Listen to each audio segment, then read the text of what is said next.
Hello বন্ধুরা। তো আজকে যেহেতু বিপত্তারিণী পুজো, সেই জন্য সকাল সকাল গঙ্গায় চলে এসেছি চান করার জন্যে। তো আমি এসেছি আমার বৌমার বাড়িতে, যেই বৌমাটাকে তোমরা ভিডিওতে দেখো সেই বৌমার বাড়িতে। তো আজকে পুজোতে ইচ্ছা হলো, তাই গঙ্গায় চলে এসেছিলাম চান করতে। তো যেমন বলা তেমন কাজ, স্নান টান করে বাড়িতে এসে দেখছি পুজোর জোগাড় শুরু হয়ে গেছে, ঠাকুরমশাই চলে এসেছেন। তো এই যে আমার বৌমার বাড়িতে এরকম পুজো হয়, তোমরাও দেখো। আর এই যে বৌমার বাড়ির সব সদস্যরা।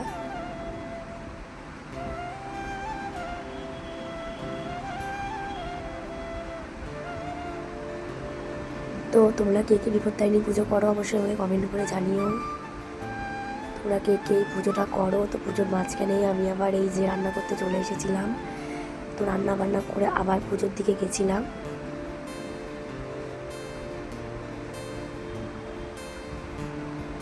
সবাই এক এক করে এই যে বসে পড়েছে, আর একজন চলে এসেছে, এটা আমার একটা বিয়া নয়।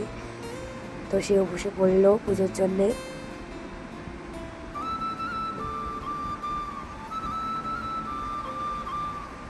তো এই যে পুজো হয়ে যাওয়ার পর এই যে আমরা ডুরি পরে নিয়েছি সবাই মিলে। তো ডুরি পরে খেতে বসে পড়েছি। তো তোমরাও খেয়ে দিয়ে নাও। তো টাটা।